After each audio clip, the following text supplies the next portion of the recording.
साथियों, आज हम वाल्मीकि रामायण के बालकांड के 42वें सर्ग की कथा सुनेंगे।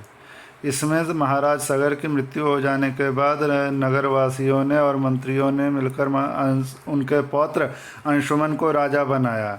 महाराज अंशुमन बहुत नेक शासक हुए। उनका पुत्र दिलीप हुआ। उन्होंने दिलीप को राजगद्दी पर बिठाकर तपस्या का मार्ग चुना, जिससे वे अपने चाचाओं का उद्धार कर सके। लेकिन 32,000 वर्ष तक तपस्या करने के बाद वे शरीर त्याग कर स्वर्गलोक को चले गए। महाराज दिलीप भी अपने पितामहों का कल्याण करना चाहते थे, लेकिन उन्हें कोई मार्ग नहीं मिल रहा था। वे इसी सोच में बीमार रहने लगे और स्वर्गलोक को चले गए। तो उसके बाद महाराज भगीरथ उनके पुत्र भगीरथ महाराज बने। उन्होंने राजपाट छोड़कर तपस्या शुरू की भगवान ब्रह्मा की। ब्रह्मा जी उनसे प्रसन्न हो गए और उनसे कहा कि आप भोलेनाथ को प्रसन्न करो ताकि वे गंगा जी को धारण कर सके। तो चलिए अब हम 42वें सर्ग की कथा सुनते हैं। श्री सीतारामचंद्राभ्याम नमः। श्रीमद् वाल्मीकि रामायणम बालकांडम 42 सर्गः। अंशुमान और भगीरथ की तपस्या। ब्रह्मा जी का भगीरथ को अभीष्ट वर देकर गंगा जी को धारण करने के लिए भगवान शंकर को राजी करने के निमित्त प्रयत्न करने की सलाह देना। श्री राम सगर की मृत्यु हो जाने पर प्रजाजनों ने परम धर्मात्मा अंशुमान को राजा बनाने की रुचि प्रकट की। रघुनंदन अंशुमान बड़े प्रतापी राजा हुए। उनके पुत्र का नाम दिलीप था। वह भी एक महान पुरुष था। रघुकुल को आनंदित करने वाले वीर अंशुमान दिलीप को राज्य देकर हिमालय के लिए रमणीय शिखर पर चले गए और वहां अत्यंत कठोर तपस्या करने लगे। महान यशस्वी राजा अंशुमान ने उस तपोवन में जाकर 32,000 वर्षों तक तप किया। तपस्या के धन से संपन्न हुए उस नरेश ने वहीं शरीर त्याग कर स्वर्गलोक प्राप्त किया। अपने पितामहों के वध का वृत्तांत सुनकर महातेजस्वी दिलीप भी बहुत दुखी रहते थे।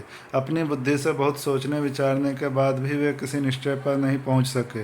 वे सदा इसी चिंता में डूबे रहते थे कि किस प्रकार पृथ्वी पर गंगा जी का उतरना संभव होगा, कैसे गंगा जल द्वारा उन्हें जलांजलि दी जाएगी और किस प्रकार मैं अपने उन पितरों का उद्धार कर सकूंगा। प्रतिदिन इन्हीं सब चिंताओं में पड़े हुए राजा दिलीप को, जो अपने धर्माचरण से बहुत विख्यात थे, भगीरथ नामक एक परम धर्मात्मा पुत्र प्राप्त हुआ। महातेजस्वी दिलीप ने बहुत से यज्ञों का अनुष्ठान तथा 30,000 वर्षों तक राज्य किया। पुरुष सिंह उन पितरों के उद्धार के विषय में किसी भी निश्चय को न पहुंचकर राजा दिलीप रोग से पीड़ित हो मृत्यु को प्राप्त हो गए। पुत्र भगीरथ को राज्य पर अभिषिक्त करके नरश्रेष्ठ राजा दिलीप अपने किए हुए पुण्य कर्म के प्रभाव से इंद्रलोक में गए। रघुनंदन धर्मात्मा राजर्षि महाराज भगीरथ के कोई संतान नहीं थी। वे संतान प्राप्ति की इच्छा रखते थे, तो भी प्रजा और राज्य की रक्षा का भार मंत्रियों पर रखकर गंगा जी को पृथ्वी पर उतारने के प्रयत्न में लग गए और गोकर्ण तीर्थ में बड़ी भारी तपस्या करने लगे।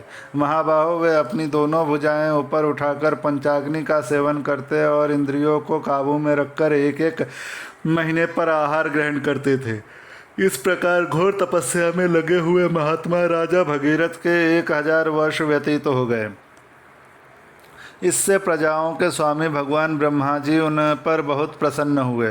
पितामह ब्रह्मा ने देवताओं के साथ वहां आकर तपस्या में लगे हुए महात्मा भगीरथ से इस प्रकार कहा, महाराज भगीरथ, तुम्हारी उस उत्तम तपस्या से मैं प्रसन्न हूँ। श्रेष्ठ व्रत का पालन करने वाले नरेश्वर, तुम कोई वर मांगो। तब महातेजस्वी महाबाहु भगीरथ हाथ जोड़कर उनके सामने खड़े हो गए और उन सर्वलोक पितामह ब्रह्मा से इस प्रकार बोले, भगवान, यदि आप मुझ पर प्रसन्न हैं और यदि इस तपस्या का कोई उत्तम फल है, तो सगर के सभी पुत्रों को मेरे हाथ से गंगा जी का जल प्राप्त हो। इन महात्माओं की भस्म राशि के गंगा जी के जल से भीग जाने पर मेरे उन सभी प्रपितामहों को अक्षय स्वर्गलोक मिले। देव, मैं संतति के लिए भी आपसे प्रार्थना करता हूँ, हमारे कुल की परंपरा कभी नष्ट न हो। भगवान, मेरे द्वारा मांगा हुआ उत्तम वर संपूर्ण इक्ष्वाकु वंश के लिए लागू होना चाहिए। राजा भगीरथ के ऐसा कहने पर सर्वलोक पितामह ब्रह्मा जी ने मधुर अक्षरों वाली परम कल्याणमयी मीठी वाणी में कहा, इक्ष्वाकु वंश की वृद्धि करने वाले महारथी भगीरथ, तुम्हारा कल्याण हो। तुम्हारा यह महान मनोरथ इसी रूप में पूर्ण हो। राजन, ये हैं हिमालय की ज्येष्ठ पुत्री हेमवती गंगा जी। इनको धारण करने के लिए भगवान शंकर को तैयार करो। महाराज, गंगा जी के गिरने का वेग यह पृथ्वी नहीं सह सकेगी। मैं त्रिशूलधारी भगवान शंकर के सिवा और किसी को ऐसा नहीं देखता जो इन्हें धारण कर सके। राजा से ऐसा कहकर लोक सृष्टा ब्रह्मा जी ने भगवती गंगा से भी भगीरथ पर अनुग्रह करने के लिए कहा। इसके बाद वे संपूर्ण देवताओं तथा मरुदगणों के साथ स्वर्गलोक को चले गए। इस प्रकार श्री वाल्मीकि निर्मित आर्ष रामायण आदि काव्य के बालकांड में 42वां सर्ग पूरा हुआ।